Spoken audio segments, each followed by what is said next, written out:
right, and we're back. This is episode 171 of the Taproom Podcast, and I'm your host, Mike. And I have a very special guest this week.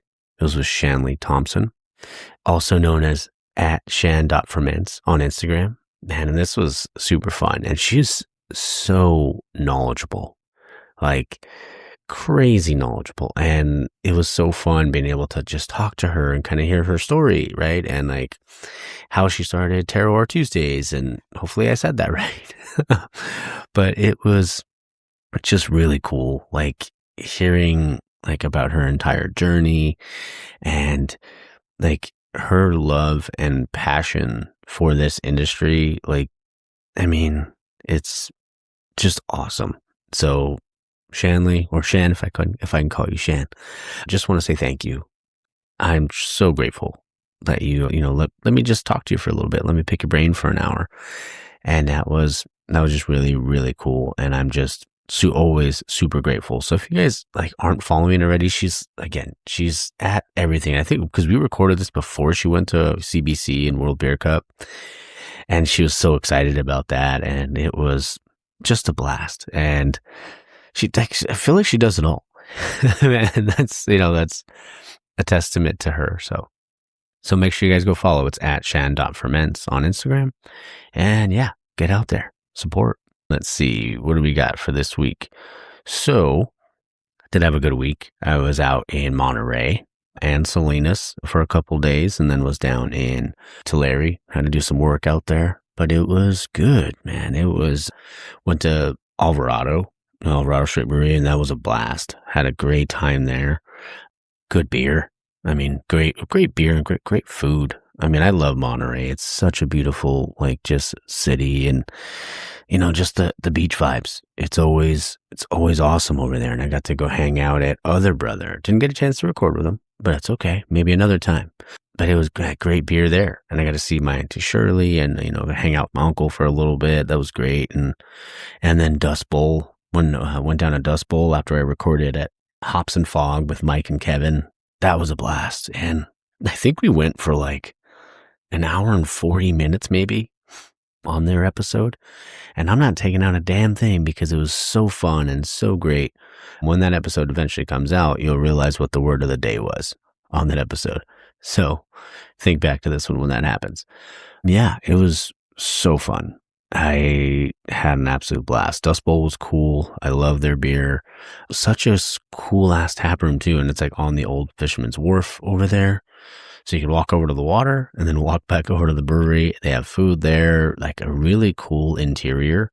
And also just outside of they have like a cool patio kind of area too with like fire pits and stuff like that because it gets a little chilly up there. So Mike and Kevin over at Hops and Fog, thank you guys. Just want to say thanks for letting me come down and hang out with you and have a couple beers with you and hear your story because it was a fun one. We were laughing, I feel like, the entire episode, so it was great. What else? We got the Avalanche. They did end up coming back and winning the game and finishing out that series, so they are going to be playing the Vegas Knights. Good old Vegas. You're so money, baby. Yeah, they're playing Vegas, and then the Carolina Hurricanes are just waiting. I feel like they haven't played in like a week and out, probably like 2 weeks it feels like, but it's not. I don't think it's been that. But yeah, they're waiting on the winners of the Buffalo-Montreal series. Montreal's up 3-2, so we'll see what happens. Yeah, looking forward to it. And then next week is Memorial Day. I think I'm going to go out to Munds Park in Arizona, but I might try to go to Flagstaff because it's like 45 minutes away and try to hit a brewery out there. See if I can get somebody on maybe Mother Road. Who knows? I'm going to send a message. I'm going to send it on out. And if we do, we're moving on to what else we got. I think that might be it as far as I can think of. If you want to support the show, you can. You can do that multiple ways. You can purchase a t-shirt if you like. They're available on taproompodcast.dashfree.com. New designs are up there as well. You can also, if you don't, I know money's tight nowadays. Shit's expensive and we got to get out there and support local breweries. So I get it. But you can leave a 5-star review on Apple, or you can just click, do the 5-star thing, or you can automatically set the alarm thing to download. Downloads help. And any other platform you're listening to, you can do that as well. Also, if you'd like to start your own podcast, I use Podbean. They give me all the tools I need, to be able to grow the podcast, and also give me all my stats, analytics, and all of that. And if you ever thought about starting it, just get out there and start your own. I mean, like I said, it costs nothing nowadays. You can buy a cheap mic, you can buy a laptop, and you can go record at places. So if you wanted to do that, my listeners get 1 month free if you go to podbean.com/taproompod. Again, that's podbean.com/taproompod. You get your first month free. All right. So enough of all the ads. I hate ads. All right. Hope you guys enjoyed the episode with Shanleigh. Again, Shanleigh, thank you. You were amazing. And I had the best time. And I can't wait till we hang out and have a beer together. That'd be freaking fun. All right. Well, hope you guys enjoyed the episode. Stay tuned for the outro. Cheers. All right, guys, we're back in the tap room, and I'm your host, Mike, and I have a very special guest on the show today. I have Shanleigh Thomson, also known as @shan.ferments on Instagram. How are you? I'm doing great. How are you doing? I'm doing well, thanks. Well, thanks for coming on. I appreciate you. I appreciate being invited. Yeah, I've heard your podcast before, and I'm excited to be a guest on it. Oh, great. Now, I'm glad if anybody that's listening, if it's you listening, I'm happy. So that's cool. Appreciate it. Yeah, the first thing I always love to ask is because the show is about beer, but to me, it's more about their journey and how you got to where you are. And Sure. You've had it, obviously, clearly an incredible journey. Can you tell us about it? Yeah, I'm from Winnipeg, Manitoba originally, so I always like to say if people know where Minneapolis is, it's about 8 hours north of that across the border. And I grew up there. I did my undergrad there in agriculture and food science.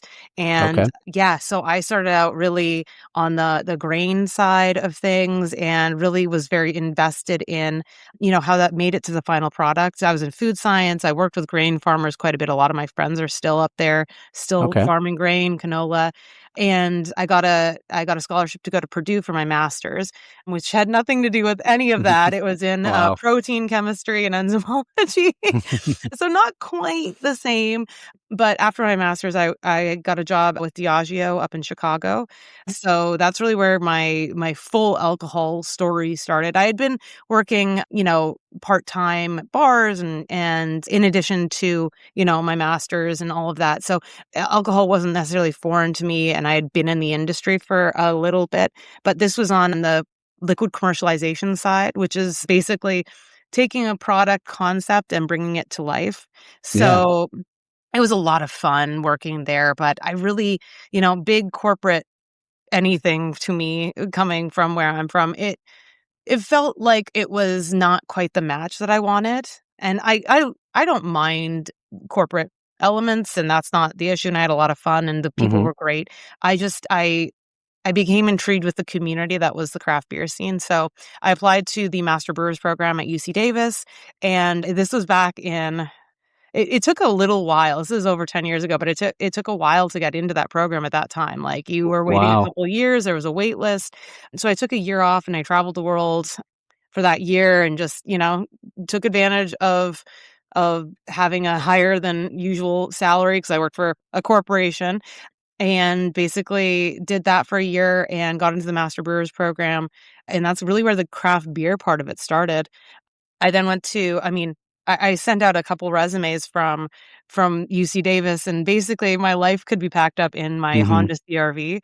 So it was okay. I'm either going north or south. I'm not going back west or east. Pardon me. So I'm gonna go one of the two directions. And a couple places that don't exist anymore, smaller breweries, they got back to me up here in Seattle. So I started working up here and as a brewer, and then a head brewer, and then I became a production manager, and then I had to move back west, back to Manitoba, I worked in Fargo for a little while as well, Fargo, North Dakota, at a brewery there, but I had to go back for family reasons. And then that's when I kind of started working for BSG just before the pandemic hit.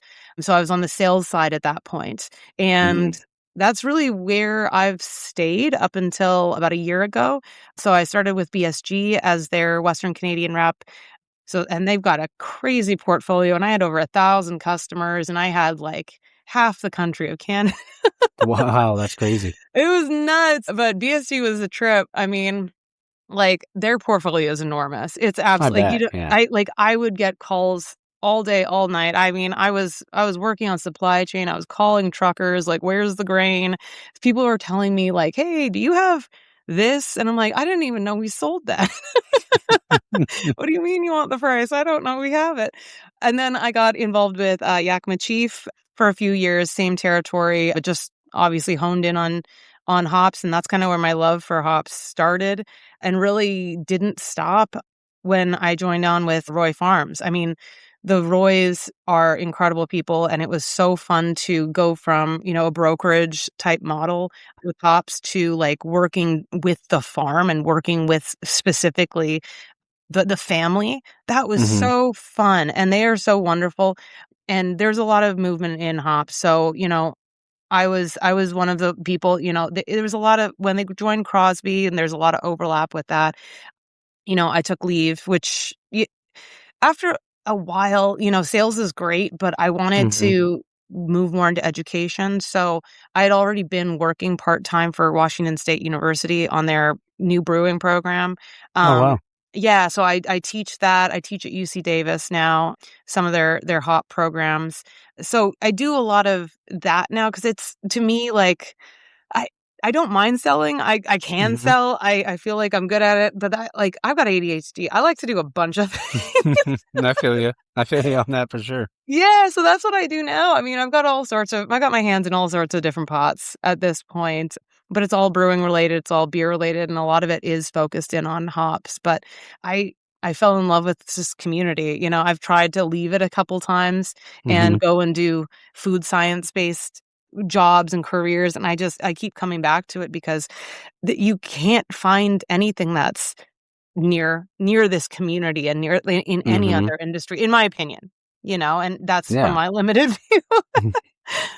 No, I 100% agree with you. The community is the best at least to me in my eyes, it's the best that I've ever encountered because it's rare that you want people to succeed in like that someone that's in the same industry as you. Yes, yes. And that's what they love about it.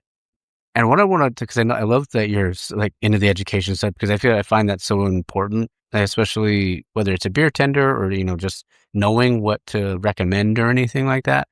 But I feel like you do such a great job of breaking things down. Like, could you how did that come about for you? Like the Terroir Tuesdays and all of them. Yeah. Yeah. So, a lot of it came from, honestly, the first time I even considered social media, just Hmm. in general, was at BSG because I did that during the pandemic. So, how do you reach half of a country and thousands of Hmm. customers quickly and easily? So I had BSG Shanleigh, which was my handle and no longer Yeah. exists, but I found, finding ways of explaining what our products were, what we were trying to push for that month to a larger audience. That's kind of Hmm. how I started out, was really just product training. That's really what I wanted to do.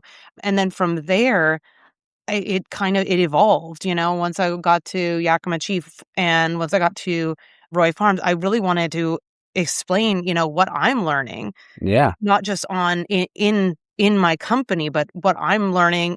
I read scientific papers. That's what I was trained to do at my master's. And, both my parents are professional researchers. So this is not foreign to me. So breaking things down to be able to explain to someone, it's fun for me because I'm learning too, Yeah. right? So if I find it interesting, maybe someone else will. And so Terroir Tuesdays came about because I was talking to some of my friends who are still hop reps and saying like, we get to interact with certain brewers who are able to make it to selection, make it out to Yakima, and that's about it, and they understand that there are differences in where your hops come from and what you're experiencing on the table.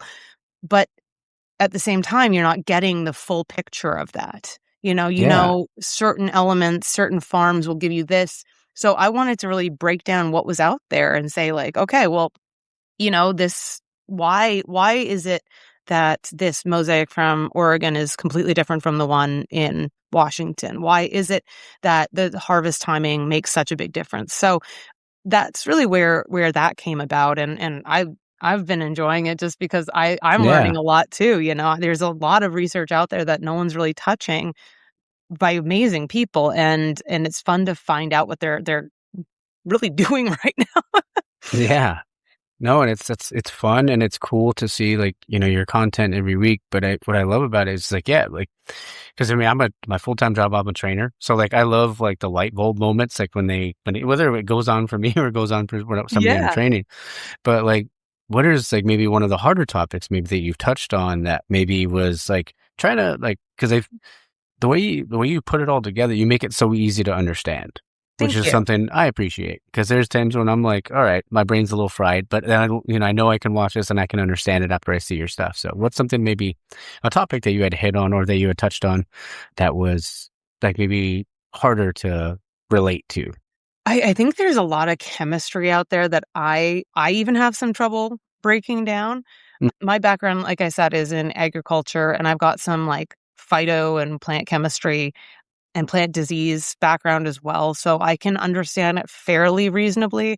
And there is just a lot out there that Yeah. is very involved and very deep. So those topics can be difficult. What I find most difficult, and I was just telling someone this the other day, was because I taught at UC Davis last week, Hmm. and there was half the class were craft brewers, people looking at getting into the brewing industry, people who have had, home brewing experience, and then the other half were professionals from Anheuser-Busch.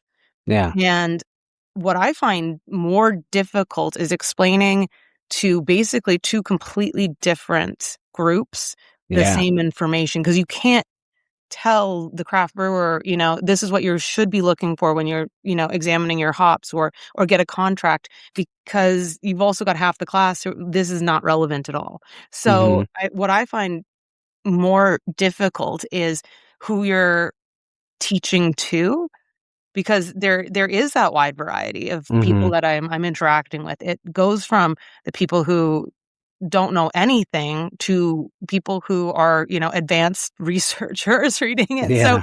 I think the topics are they can there are quite a few topics out there that I personally don't have as much, nuance with, like yeast. I don't touch yeast Hmm. as much. That's some advanced. Oh, That's definitely. advanced. I appreciate yeast chemists, because Hmm. that's a whole nother ball game. But, those kind of topics, it can be more about the audience than it is the actual subject. Yeah.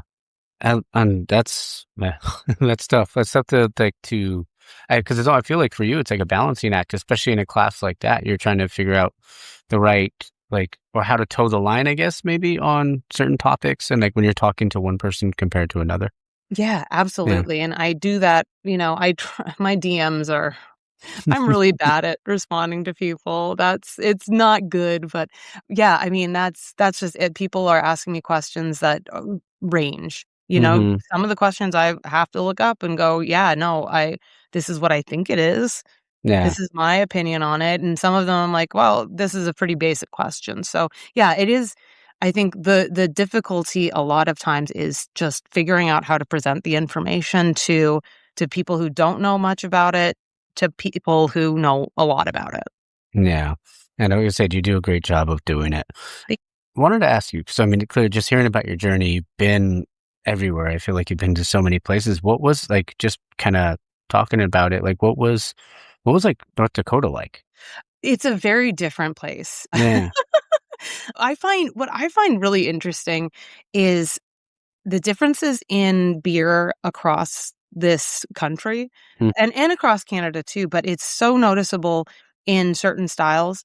I was doing a lot of milkshake IPAs. I mean, this is back in 2017, so it's a Yeah. long time ago, but there's still like Drecker is one of the big places out there as well. Hmm. And I didn't work for Drecker, but Drecker still makes, smoothie IPAs, really heavy, chocolate Yeah. milkshake stouts, and there is a huge demand for that out there, because Wow. they're leaning more sweet. And I think that's more because it is cold and they do like sweets, and there's the cultural aspect of it is different. So you're getting less crispy lagers, more sweet. I mean, I was on like it's in Minnesota, it's the land of 10,000 lakes, right? So you're Hmm. on the boat a lot, but people are drinking two-hearted, right? And you're like, "This is Yeah. 90 degrees. This is insane." Also, it's Yeah. 9% ABV, like, and so I think there's a very big difference in what people are drinking, what people are expecting from their beer, depending on where you're going. Yeah. And I just, I spoke with a friend of mine who goes down to Texas quite a bit, and he was saying, it's definitely a sweeter profile in certain places in Texas as well. Not Okay. necessarily all the styles, and definitely not as heavy, but the IPAs are a little sweeter in some places, and that's what he's noticing down there. So I find it is different depending on where you're going. In North Dakota being one of those places, Mm-hmm. they're still very much into sweeter beers. Wow. That's wild. Yeah. Because I'm always curious, like, of that sort of stuff. Because I have a friend that was from Montana, and they were Yeah. like, "Oh, they're big on Scotch ale." So it's like, not, Nope. yeah, not for me, but to each his own, I don't think I've seen a Scotch ale out here in Yeah. a long time. Like, when was the last time I saw a Scotch ale on a Yeah. menu? Oh, Oh yeah. my gosh. So, what are some of your favorite styles to drink? Oh, West Coast IPAs all day. Mm-hmm. Chinook base, love that. Definitely clear beer all day. That's Oh, that's yeah. where my love is. Not that there's like again, this is also part of that nuance depending on where you live. Here in Seattle, we have these these or hazy IPAs that are Mm-hmm. much more conforming to that dryness, so you're not getting a lot of that sweetness. But if you head out east, you're getting like the original New Oh, yeah. England style IPA. But, even our hazies out here are much more dry, much more bitter, and to me, that's more palatable because that's what I'm used to, right? And so I love my West Coast. I love a good dry hopped Pilsner, whether or not Oh, that's yeah. Italian or Northwest Pilsner. I like just that's chef's kiss. Love that. Yeah, and an ESB. You to Oh, me, you yeah. can't get better than an ESB, a well-made ESB. Mm-hmm. Not too sweet, just perfectly malty, lower ABV. ESBs are my definitely like not number one, and definitely up there though. And Okay. yeah, I mean, I've gotten away from I not that I don't like sours, it's just not Mm-hmm. my style. Same. Um, yeah, just not something I'm 100% into. I never really was. Yeah, I think there's some cool beer styles out there, and to each their own, like you said, but that's just that and big haze bombs. Like I'll try them. Like Yeah. I've tried Trillium a bunch of times. I love Trillium, and I think what they're doing is very cool, but it's just I can't have very much of it. Oh, yeah. And even going back to what you're saying about ESBs, like, I love a good ESB when they're done right. The only thing Okay. is, it's just the stigma behind the name. Yep. Yep. Yeah. Absolutely. Yeah. I was sitting with the folks from Maui Brewing during the World Beer Cup. I want to say it was 2018. We were at Okay. World Beer Cup, and I was sitting next to the national account manager at the time, national sales manager at the time, and they won gold for ESB, and he goes, Yeah. "Damn it." He's like, "How am I supposed to sell an ESB?" I'm like, "Yeah, no, it's gonna be a little tough, buddy." Yeah. A No. Hawaiian ESB. Good Oh, luck. I know. Oh, but everything that Maui Brewing makes is so good. Oh, yeah, and I mean, Garrett's one of the first people that I met in the beer industry, and he's one of the smartest business people I've ever met in my entire life, and Mm-hmm. every time I run into him, which is less and less. I mean, he's got a kid now, and he's getting married, and it's always a treat because he's so knowledgeable about so many different things that I always come away with like, wow, that's like I want to say it was last year I ran into him, and he was running off to a meeting because they were going to put a Cirque du Soleil in one of their breweries on the island, and they did. And I'm like, "What do Okay. you mean?" Like, zero context. Like, we got a meeting with Cirque du Soleil. We're putting one in the brewery. Yeah. See you later." What? What do you mean, Garrett? Like, that's crazy. But, Yeah, like, that's wild. it for him, it's just like, "Yep, that's what's happening. Average Tuesday," right? So I love seeing him. I think he's one of the coolest people I've ever met in this industry, just based on, his business acumen, and like he's got this Mm-hmm. I like might as well kind of attitude, right? Oh, yeah. I mean, and that's why I love this industry too, like, because everybody's just like, whether it's a brewer or no, they're always striving for more. Yeah. And it's like, it's hard to find that. I mean, of course, there's other industries where they want to do that, but the camaraderie and like everyone's willing to help people get to that point. Yeah. And you can make a gold medal winning beer and still think like, oh man, what can I do to make it win again next year? Yeah. Or how can I tweak things? Yes, absolutely. And I think it's fun to see your friends succeed. Like you said, Oh, yeah. My first experience with an award or one of our award shows was GABF. I want to say it was 2018. And it was just so fun to watch everyone running down the aisles and, celebrating. And it's so early in the morning and you're like, everyone's just hammered already. And I don't know. It's like but you're feeling so good because it's not that you lost, it's that your friends won. That's the attitude that I've always got from it, and I just love it. It's invigorating, and that's why I was saying before we started it. I'm stressed out because I got to get everything ready for CBC, but it really does invigorate me. I get so excited about being amongst the community at large, seeing friends that I haven't seen in a while, getting invigorated because everyone else is just excited to be there. And we've had a lot of doom and gloom in this industry, but it's not, to me, it's changing and it's evolving, but it's not dying. That's my opinion. 100%. I mean, yes, there are obviously some issues we've had in the industry. There have been closures, and it's not all sunshine and roses, but we're still here. We're still resilient. We're still making it, despite all of this. And going to these conferences, going to these festivals really does show that we're still a big, strong community, and it's not going away anytime soon. Yeah, I 1,000% agree with that. Because even out here, like you'll see a brewery close, but you're also seeing like the really good breweries expanding. Yep. I mean, absolutely. And if you can have that, I mean, maybe there was an oversaturation at a certain point, maybe a little bit, but I mean, and getting Gen Z to drink, I'm sure hasn't been all that easy. But like you said, like the festivals are always great. It's like a big family reunion. Yep. And it's just, there's nothing, I can never think anything bad about this industry because of how, the camaraderie, everything really. I'm going to be repeating myself probably, but yeah. No, it's so true. I mean, we talk about this all the time here. I've got the Washington beer scene is so wholesome, Yeah.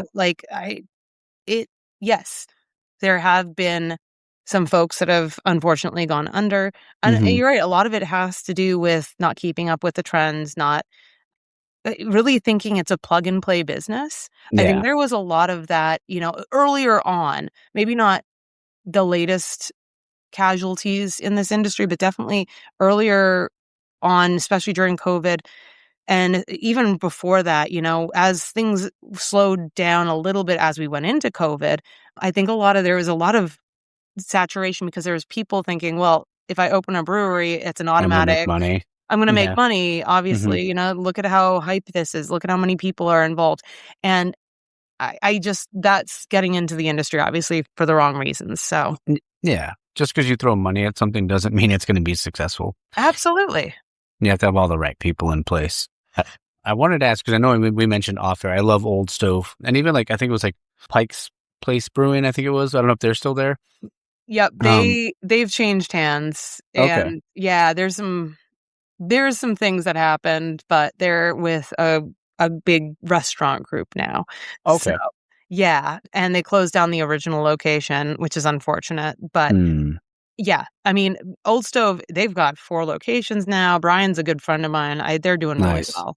Yeah, and I mean, I was going to that location. Actually, my maid of honor back in the day was the taproom manager. Oh, I love that. I lived down the street, so I'd go every day. So Jenna now moved to Portland, but Old Stove was so small. It was like maybe 12 taps, and it was like you probably went to the one that was expanded, which is beautiful and gorgeous, and they're doing so well over there. But they had maybe a tenth of that size when they started. Wow, it was a huge expansion project. But yeah, I mean they're great. They're doing well. I can actually see from my window the other Old Stove location. Okay, there you go. Yeah. I love that. And what are some other breweries? If somebody was going up there, on vacation or something like that, or stopping by, where do you think they should go to? Oh my gosh, you can go to 1,000,001 and still not see them all. And like, I live in the Ballard district near the brewery district, so I'm about a 10-minute walk from about 10 different breweries. So Love it. you can hit Reuben's, Urban Family, Stoop, Fair Isle, Bale Breaker, Lucky Envelope, Old Stove, all in that area. And then, you go a little further, you've got Human People, Ravenna, Holy Mountains over there. Like, Wow. it's a great community. And then Gasworks is opened 2 years ago on 4th of July, and it's right on the water. Wow. And they can't keep up with the demand because it's one of the only waterfronts other than, Old Stove, Yeah. one of the only, in-town waterfront breweries. And I would say they're like 80% of their areas outdoors, so you can paddleboard up. They've got a dock you can paddleboard up to, Oh, that's and awesome. it's such a cool spot, and that's run by Kyle, who used to be with a brewery out east. So, I mean, it's like a lot of even the ones that you would think of as hype or something that, could potentially just be a draw because it's a good location and the people are, it has that novelty, are making phenomenal beers. And I Wow. think that's the joy of living over here is even if it is a hype brewery for like location or novelty, it's actually usually fantastic as far as quality as well. That's awesome. Yeah, I think I've been planning a trip to get back up there. I want to go to Portland and go back to Seattle because it's been like 6 years now almost. So I need to get back up there. And I mean, Portland itself, I try to get down once a month or once every other month. So I have a lot of friends down there, and you can't see, like, it's a smaller city, but I don't know that I could ever see everything or drink my way through that Yeah. city in a fast enough time. I mean, I think it's just one of the coolest cities on earth. Like, because you can walk around and you just like, it looks like someone's house, but it's actually a violin shop with a bar. And it's like, what do you mean? Like everything is just so quirky and so weird and somehow survives. Yeah. Like That's how wild. like it's a barber violin shop slash brewery in the back. It's like, how did you find this niche and how are you still, around? Like I just Yeah. who did you cater to get to this point? Oh, I love it. So great. No, yeah, that's wild. I mean, everybody finds their niche, I guess, right? Absolutely. Oh, yeah. But there's a new segment for you. It's called the 4-pack. Cool. So 4 questions. What's one beer that never leaves your fridge because you're always restocking it? Oh, gosh. And I saw this on the list. I can't remember what I was going to say. It's whatever, Happy Little Clouds by Cloudburst, for sure. Okay. I believe it's got oats in it, but it is a West Coast Pilsner. So Okay. it's beautiful. They've won multiple awards for it. It's a perfect beer. Yeah. And so it's not, I think it's 5 or 6%. And yeah, Perfect. they nail it every single time. So that's definitely the one.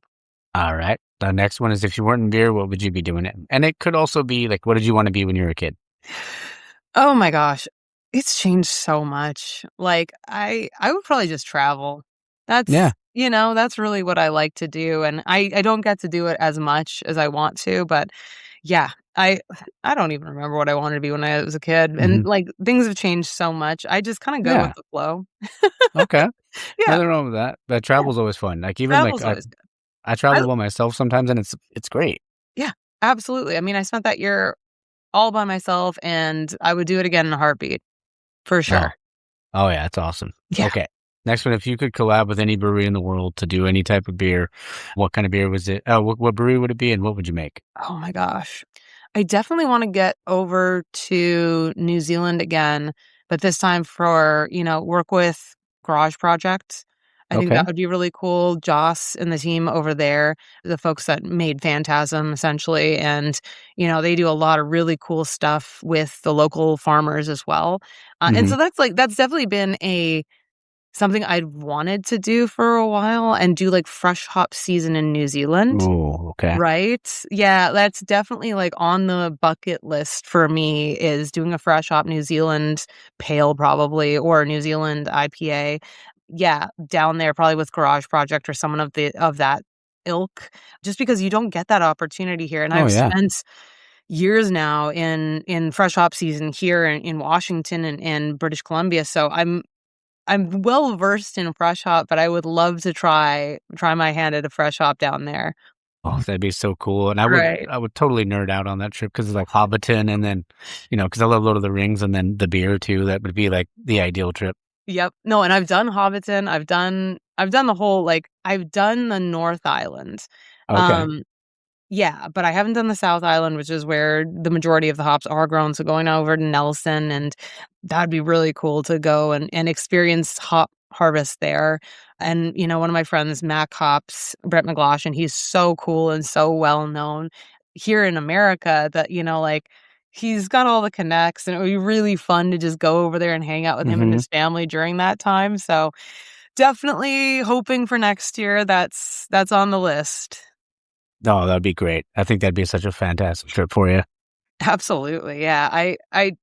I just don't want to. I don't know about you. I've gotten way less tolerant of flying. Like, I've done 10-hour flights without even Mm-hmm. blinking. And now I'm like, what do you mean it's going to be 3 hours? Like, I don't know. I've gotten a lot more restless with flying lately as I've gotten older, and I've had to upgrade. And I'm like, what? Mm, I can't be sandwiched between two people. And before, it's like sleeping, before I was yeah. like, "Yeah, I'll pass out on someone's couch, not a problem, or on the floor, don't worry about it." And now Mm-hmm. I'm like, if it's not a Tempur-Pedic, I can't sleep. I'm not I gotta have my own bed, I gotta have it at 65 degrees in temperature, it's gotta Oh, be yeah. certain darkness level, like, it's the same with flying, so that's the only thing really I'm nervous about. It's a 6-hour flight from here to Philly, so that's gonna Yeah. be I'm loading up on my Netflix. I haven't watched any There you TV go. this week, so I'm like, "You know what? I'll put all my shows into one, and Mm-hmm. we'll get through it." There you go. No, with the flying stuff for me too, it gets me. But even like in hotels, like one of my biggest pet peeves is like hotel TV. So like if I can't sign into something to stream, Yeah. it's not a good day. No. No. But I also do take a travel pillow because I hate hotel pillows. Oh, yeah. They're I the never worst. understood when I was a kid, like, my parents always brought pillows, like, Mm-hmm. their own pillows, and I was like, I just don't get it, like, why are we checking a second bag because 'cause they've got Yeah. pillows? Now it's like, "No, I I'm sorry, mom and dad, I totally understand what you're talking about, like, if the Yeah. firmness of this pillow isn't a certain way." Yeah. It's so funny getting older. I'm like, Oh yeah. "This is crazy." Yeah. It's memory foam or nothing. Right? Ugh, yeah, crazy. Oh man. The last question of the 4-pack is what's your guilty pleasure that you secretly love or not so secretly love? Oh my gosh, I'm into reality TV and Pitbull. I love terrible music. Like, Okay. I think the term they coined on TikTok was polyjamorous. So I like all music. Like, All there's right. very little I won't. I was just saying to someone, I was at a rave the other night, which I don't even know how I got there, but it was like it's just computer noises, just a lot of loud Mm-hmm. computer noises, and I'm like, I'm loving this. And my friend's like, what is this music? I'm like, "No, it's just like a random string of computer noises. What do you mean you don't get it?" Like, Yeah. so my guilty pleasures are like, I love all music, Pitbull, I like some country, I don't know. I just love all music, so some people find it like that's my guilty pleasure, and then I have been reality TV is great because I can just turn my brain off. Oh yeah. Like, it's just I'm obviously doing some, a lot of reading, a lot of high level, like, breaking down a lot of stuff in my own mind, so when I get the opportunity to relax, I don't wanna watch a documentary. I don't Mm-hmm. wanna watch, high level crime drama. I don't Yeah. wanna do that. I wanna watch 2 women fighting over Botox. That's what I wanna do. I wanna watch Yeah. people get mad for the weirdest and dumbest reasons. And that's it. Like, oh, my Yeah. problems are not even near that. But it's just, it's brain candy. That's what I say. Oh It's yeah. For sure. definitely a guilty pleasure, but it helps me, like, step away from the computer, step away from everything, and, reset my brain. Oh yeah. We all need that, right? We all Yeah. need something I do that with How I Met Your Mother. I love the Yeah. show, but I will just turn it on in the background Yep. and I'm just like, I can zone out. Yep, I've got that one. I've Brooklyn Nine-Nine, I usually have on Oh, it's great. repeat. Sex and the City, I think I've watched about 1,000 times. Okay. The only big one that I've watched that I went back to Entourage. That show could not have possibly been made now. Oh, no chance. No chance. Like, I love it. I think it's really funny, but I'm like, it's fantastic. ooh, oh, whoa, like that. There's some cringy stuff in there Oh now. my I'm just like, God. That one's good, but I've replayed Succession a few times. That's my all-time oh, favorite it's show. great. That show deserves every Emmy ever created. No, like, that's the best show I've ever seen in my life. Mhm. And I will put that on the background because, like, now I've seen it 4 or 5 times. I think that's Yeah. awesome. Like, Oh, it's so good. and I can't, like, if people don't get it, they don't get it, which is fine. I get it, Yeah. but it's like, how did you not get it? It's so good. Yeah, It's it's so like, great. oh, the nuance. Mhm. Oh, yeah. Anyways, those are my guilty pleasures. Okay, I love it. Next, I want to ask you, because obviously there's new like hot products all the time. There's new like oils or anything like that. Like, what's maybe like your current obsession in beer right now? Oh my gosh, current obsession. I always like to see what the yeast people are doing because, again, I don't Yeah, fully understand how they're getting the outcomes that they are. I do to some extent, but, like, I wouldn't say there's an obsession. I just like to watch, like, they're launching new lower ABV yeah, strains, which I find fascinating. That's really cool to see them really amp that up because it is a completely different biochemical system that they're having to engineer. So yeah. that's really cool. I actually like to study hangover cures. Oh, I love And that. That's awesome. there's some cool stuff that I'm researching right now for a couple different series. I don't work with ZBiotics, but that's a new obsession of mine. Okay. So it's a genetically, again, this is why I find yeast fascinating, but, like, don't have the acumen to really, like, dive in as deep as I do in hops, but it's a prebiotic. It's about this big, Okay. and you take it before drinking, and what it does is your liver has enzymes, right, to Hmm. break down alcohol, but your gut doesn't. So when you drink, a lot of the alcohol will go to your liver to be processed and then removed, but some of it does stay in your gut. But your gut doesn't have enzymes to break down alcohol. That's only your liver. So what this does is it provides your gut and your intestinal system with those enzymes Oh, to wow. cut up the alcohol molecules and turn them into, from acetaldehyde, which is what gives you the hangover, to acetate, which is essentially a vinegar. So, and then you can expel it that way. So that fascinates me is that product in particular is a patented product, ZBiotics. Again, I don't make any money with them, but I just find it really interesting to me Yeah. how they were able to come up with that concept, and it works, I promise. You're still gonna feel something, because, like, Yeah, of course. but my friend Leslie Shore, who used to be the head brewer of Pike Brewing and Reuben's Hmm. Brew, she's very incredible woman. She and I took our first joint trip to Firestone Walker Invitational last year, Oh, okay. and I had been and she hadn't, but it was 98 degrees. It was so Oh, hot yeah. last year. I was dying. But considering it's, like, from 12 to 5, and then we went to the after parties, and we were drinking all day, and, we were trying to hydrate, but it's like you're sweating it out, so it's Hmm. very much like, okay, we woke up, we had taken our ZBiotics, and we woke up the next day, and she's like, I don't think I'm hungover." I'm like, "I'm not hungover." That's awesome. So, like, we've pushed that product to its limits, and it definitely, like, you're still feeling a little bit weird, but it's an incredible product. So that's my newest obsession, Okay. as far as new products. I love that. And honestly, I'm always looking for a hangover cure. I mean, I don't get, I don't get them as often as I used to, but Yeah. occasionally. Yep. I've tried. My buddy used to have a company called Drinking Buddy. That one was pretty good. That one worked Cool. really well. There was Cheers Restore. That one, I drank so much Jameson that night, so I don't blame the thing for not really Yeah. working. Yep. But it was a rough one. Yeah.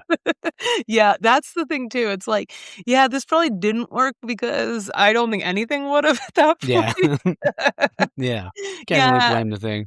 Right, yeah, and I mean, like, it's not really a scientific, at least my personal Hmm. experience is not exactly scientific, but they do have studies, and that's the way I look at, most things that I trial and work with. I like to have the proof of concept, and, because I don't like to just spend my money on random things. I mean, I did last Yeah. year. I bought a bunch of Amazon hangover cures for CBC, and I was just trying Hmm. them all, and yeah, that didn't really work. But yeah, this definitely does. Okay. I'll definitely have to try that one. So, all right. So I wanted to ask you, so obviously like the industry is always changing, right? There's always new trends. There's always different, like a new fresh way to make things or to brew. I mean, like to brew a different style. Like in your opinion, like how do you find like when it comes to style guidelines and like, do you find them more as rules as guidelines in comparison? Because I feel like you want things to keep changing, but obviously there's the traditionalists out there as well. Yeah, I mean, that's an interesting it yes and no. I like innovation, but just don't call Yeah. it the proper The same name. thing. Yeah. Yeah, like, if it is really like, there is a spectrum, obviously, like, of, you can make a lager a million different ways, and if you're making an American lager, it should, adhere to those guidelines, and in an average tap room, if you're not submitting it for GABF or competition Hmm. or whatever it is, you do have a little bit of leeway, but Yeah. if you're going into a brewery and it's really far off, that's when it's like, "Okay, maybe you could have picked a different name for Yeah. that." Like, I like the example. I can't remember what oh, shoot. Why am I thinking it's Socks and Sandals, Oh, is it a Humble Sea? Humble Sea, thank you, and Yeah. they've got the foggy Yeah. IPA, yeah, which is great because it isn't quite hazy, Yeah. and it's not clear, obviously, but I like that concept of like, well, we just named it this because it's not quite either.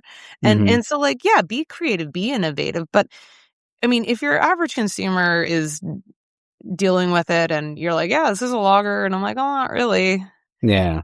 Like I think there's a lot of leeway, and I think innovation is awesome. I think there is some room for pushing the boundaries, but it's just like I Hmm. need to know that when I get a lager, if I get a West Coast IPA, it's a West Coast IPA of some nature. Yeah, of Yeah. course. Yeah, it's gotta be that. And I mean, you gotta at least have that part of it. But even like you meant, like we talked about, oh, you mentioned Humble Sea, even like at Pure Project, where they call it murky, Yeah, right? Yeah. exactly. Yep. Yep, and I love the people at Pure Project. They do Oh, they're such a great job. fantastic. Yeah. Yeah. That's I always my first stop when I'm in San Diego. It's so good, and the people are so nice, like, and they're doing such I have nothing but love and respect for those folks. Oh yeah. Like, so even going back to like the Terroir Tuesdays, like I know there's a lot of like like there's so much changing within the industry, but like that maybe people aren't talking about it. Is there something that maybe behind the scenes, like that everyday drinkers maybe should know, or like or people that just don't know as much about the industry? I That's a tough question because I just think, to me, if you like beer and Yeah. you're enjoying the beer, what more do you want to know? True. Yeah. That's kinda like if it is a wide variety. If you're really into beer, you're kind of into beer, I think having someone explain maybe getting to know the big 3 or big 4 hops, because now Hmm. people are putting the hops on the menu, which is great. Yeah. Um, and knowing what kind of flavor you're gonna be potentially getting from that, I think that's really cool to know, and people don't necessarily have to know, but, like, I think that could be helpful. And I think what's really cool is where the ingredients are coming from. And I think more breweries, I know Holy Mountain does a great job of that. They write down, what farm it's from, Hmm. where that farm is from. And I know Pure Project does that a little bit as well. Yeah. And, really getting into the sourcing, and especially right now, as, things become more complicated with supply chain, I think it's really cool to call that out and Yeah. have your consumer and customer really get involved in, this is not just affecting the beer, but this is affecting the local economy. This is affecting Exactly. local agriculturalists, and this is the sustainability aspect of it. And I think I'm really proud of these breweries that are kind of committed to providing that transparency. So I would say, yeah, that's, to me, pretty cool. And what I love consumers it. could potentially, if they want to know anything, I think where their beer is coming from, and it also provides them with some insight as to why it's expensive now. Mm-hmm. I see that a lot, or I hear that a lot, just, well, this was like a $9 beer. It's like, well, yeah, but things are really expensive right now, and you're It lucky is, it's yeah. just a $9 beer, right? Exactly. So I think that's something, when you start breaking down the supply chain for the consumer, even if they don't understand it, knowing like, oh, I recognize that town that this malt is Mm-hmm. from. That's Yeah. a cool way to be, more involved with your consumer, and have them really understand the story behind the beer. And Oh, yeah. yeah, that's what I would like people to maybe understand more. Yeah, because then it becomes like you could something you can, like you said, associate with, and be like, oh yeah, I know that place, and I've been there before. Yes, Yeah, it brings you absolutely. closer to the product. Yes. And I Yeah. think that ultimately is, I believe, where the direction of the industry is going. Mm-hmm. Yeah. Definitely. Now this one's a little more lighthearted on the question, but it's called situational beers. Like, Okay. which is your favorite? And then you like to travel, so Yep. the options are pool beer / beach beer, Mhm. shower beer, golf course beer, concert beer, or airport beer. Or you could add your own. Oh, okay. So beach beer has to be some sort of, not a macro beer, but whatever the local Lake Light beer is. Oh, okay. Yeah, Oh no, this whatever. is actually just wherever you would like to have a beer, where your Oh. favorite place to have a beer is. Oh Out of gosh. those options, Oh, yeah. airport beers hit different, but Mm-hmm. yeah, airport beers are great. But I don't usually drink before a flight. I Okay. try not to. I don't go golfing a lot. Is beach beer beaches, I typically drink like a White Claw, to be honest. Nothing wrong with it. Yeah.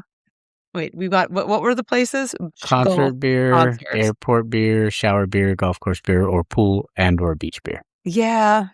I would say, like, as far as a situational beer, I think, yeah, like, if I'm at a concert, beers are so expensive, I usually just get a bottle of wine to myself. Oh, there you go. So, I'm usually, if it's a situation, I'm definitely drinking at the airport. Okay. Yeah, because Yes. usually it depends on the airport, but some places have pretty good Oh, taps. oh yeah, Yeah. for sure. And there's Depends nothing on the like airport, though. and there's nothing like paying $20 for a beer for a flight, right? Yeah, right. Oh my gosh. Oh my gosh. I mean, every place that you mentioned, it's like, oh, yeah, there's money. Oh yeah, Other definitely. than the beach, but then Mhm. my whole thing about, like, that's why I bring, White Claws or whatever, is it warms up so quick. I don't have Mhm. time to, like, unless, and then the cooler gets sandy, and it's just not the right experience that I want, Yeah. right? Yeah.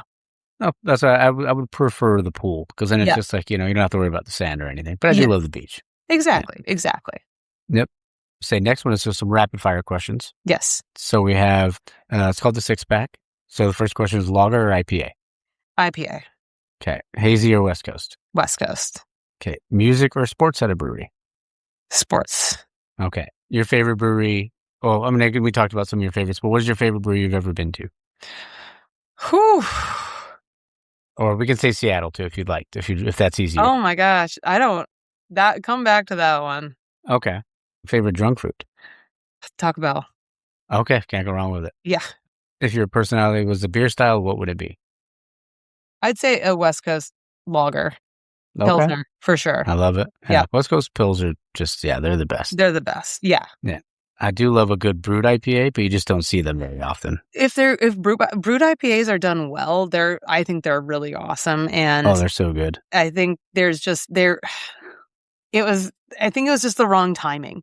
I Mm-hmm. think they're just, the marketing wasn't there for them, but man, there was a time. There was a Yeah. time. I'm kind of hoping somewhere out there. I'm actually curious as to if anyone's doing that, but there was a time when that was really awesome to see. Oh, yeah. Yeah. Oh, I hope so. I hope one day somebody brings it back. Me too. Me too. Yeah.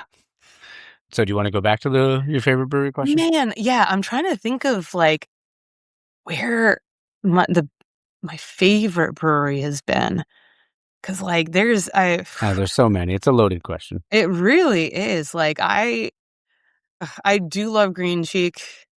Oh, I think yeah. they do a great job, and Evan's such a cool person. Mm-hmm. Oh, man. Yeah, I don't know that I have a favorite without having to look at a list. That's okay. Yeah, I mean, geez, yeah, like, Yeah, I don't have a favorite. I'm That's trying okay. to think of anything. Like, I love going to Southern California and love, like, the beers in the Bay Area. Mm. Highland Park's fantastic. Oh, it's so good. It's so good. Like, I love ISM. I love Oh, Rip. same. Like, those folks are great. So, like, Southern California has a special place in my heart. And then, Yeah. like, I think cool places like Steeplejack is a really cool place in Portland. Wayfinder is fantastic. Like, I'm just so lucky to have this wealth of people, like, and breweries in my backyard and on the West Coast that, like, it's hard to think of. And even on the Oh, East yeah. Coast, like, other half, Philadelphia, I was there and I'm excited to go back to, and that's a really cool spot. And the people that work there are wonderful. I've had such a great time with them. And, I Yeah. think it's all situational. Oh, yeah. Yeah. 100%. So the next question is if you could have one pint with any historical figure, celebrity, or alive or dead, or sports figure, who would you have a beer with? Ooh, that's a good question. A celebrity? I don't know. I I would love to just sit down with, like, all the brewing figures, like Oh, yeah. Vinny and Garrett Oliver and, like, people that I really respect and just, like, have a beer with them. I would be too nervous to talk, but, like, just pick their brain on that. I think that would be really cool. I think that would be pretty awesome. Yeah. That would be cool. I always, like, mine's always changing because people, like, sometimes they'll ask me, but, like, I have to just keep coming up with new answers a lot of the time. Yeah. Like, I don't, like, yeah, celebrities are cool, and, like, Noah Khan, I like that artist. Okay. Like, I've been watching his documentary, and it's so funny. He just seems like a nice guy who likes Yeah. Taco Bell, and I'm like, "Sweet, we could just hang out." That would be Yeah. pretty awesome. But, like, I'm not really into, like, I am into celebrity culture, but, like, I don't really wanna meet any of them, Yeah, I feel you. you know? I want to ask you, what's your Taco Bell order now? Because I'm Oh, curious. the gordita wrap. I'd have to, like, look at my menu, and I'd have to have, like, beer goggles on. I've got, like, a order, like, the bean burrito for sure, just, like, a plain bean and cheese, and then, the Crunch Okay. Wrap Supreme for sure has to be in there. Nice. I'm usually a cheesy gordita crunch kind of guy. Yeah, So that's the one. Yeah, I'm like, it's in there. I see gordita, and I press yes. there you go. Yeah. Love it. Next one is your Mount Rushmore breweries and styles, if you'd like to. Mount Rushmore of breweries. So Sorry, 4 figures? You got it. Yes, Yeah. I threw you under the bus again. Sorry. Yeah, I was like, man. I mean, Firestone Walker does a great job. I think, as far as big breweries go, Maui has to be on there. Sierra Nevada has to be on there. Yeah. I mean, as far as, and then Stoop, which is over here, I think they do, they've done a lot of work for the industry. So that would be my Mount Rushmore of breweries because they've done so much work on behalf of the industry to keep it moving forward. Yeah. So that and Brooklyn Brewery for sure. That also. Okay. Yeah. I love that. That's a great one. Let's see. All right. Next one is if you could bring something back from when you were a kid that's not around anymore, what would it be? Cream ales. Oh, fantastic. Yeah. I mean, So there's some out there, but cream ales are without question. I mean, they were around. I think that was the first beer I ever drank was a cream ale. No, it was a honey blonde. That was it. Okay. First beer I had, but then cream ales after that. And those are just so good. They're just really good, solid beers, and they're tasty. And yeah, I would say that's definitely like, that should come back more.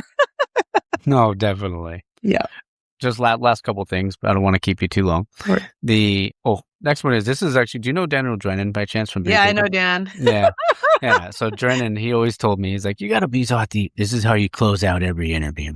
He's like, you got to end it with this. So I was like, all right, well, I'm going to add that on, but I added on a second question for you. So yeah, I'm sure you could picture him like, doing the speech, with his deep voice and everything. Dan got me into the after party for Firestone last year. So okay. Yeah. I love him. He's so great. Love him so much. Every time I see him at a festival, I always give him a hard time because I'll try to go up like kind of around him or like behind him, I mean. Yeah. And I'll just be like, excuse me, sir, did you play college basketball? And he'll turn around and he'll be like, yeah, as a matter of fact. And he's like, oh, fuck you, Mike. I love him so much. much.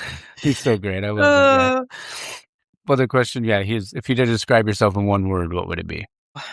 Authentic.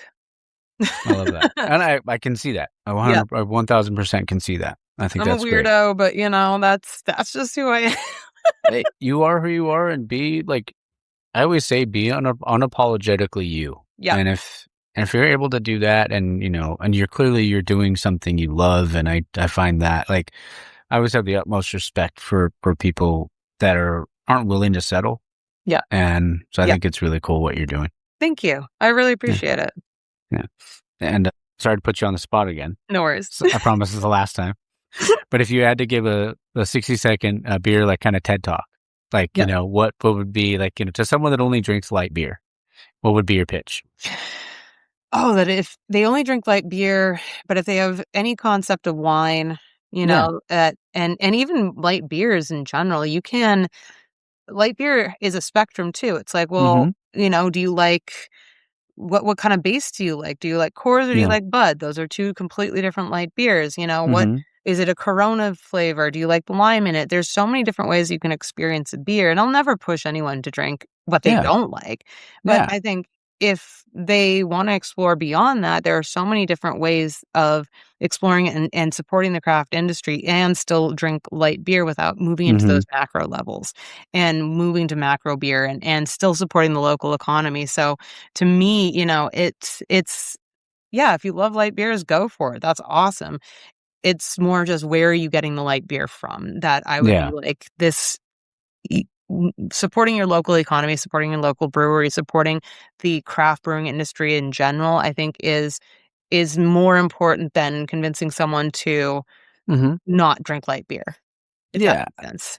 Oh yeah, no, for sure. And I think, like, more or less, like, macro is probably what I what I meant on the thing, but I phrased it wrong. That's what why not drink? Yeah, like, and the thing is that most breweries have an option. Oh yeah. Yeah. There's a gateway beer for everybody. Absolutely. Yeah. I mean, even if you just want to start out small, like, there's usually a light lager or a lager of some nature, or pilsner or a blonde on someone's tap list, that's comparable, but honestly, always better than a Bud Light or a Coors Light. Oh yeah. But it's what you're used to too. So I see why people, continually go back to Coors Light, because it is something that there's a defined taste to it. So I'm never harsh on anyone who won't deviate from that, but there's definitely ways of approaching that beer style differently. Oh, same. Yeah, I'm always like, I just try to, like, anytime, because what I like to do at the end of every episode when I'm, like, recording the outros or the intros or anything like that, is, like, I would say, support local, drink local, and find your beer, because there's a beer out there for everybody. Yeah, it's just a matter of, like, them being willing to try it. Like, sometimes I had an uncle that would only drink Coors Light and stuff like that. I'm like, hey, just try this, and now he will only drink hazies. He won't drink anything else. That's so funny. That's awesome. Yeah, we're just trying to get people to jump over one beer drinker at a time. Absolutely. Yeah. You have to. All right. Well, thank you so much, Shanleigh, for being on. It's been so fun. I really appreciate your time. Thanks again for having me. Oh, and could you plug everything? Plug it all. Oh, yeah. You can find me at Shan Ferments on Instagram, Shan Ferments on Substack. More to come, shanferments.com. I'm working on other platforms. I'm working on deeper dives. It's just slow going right now.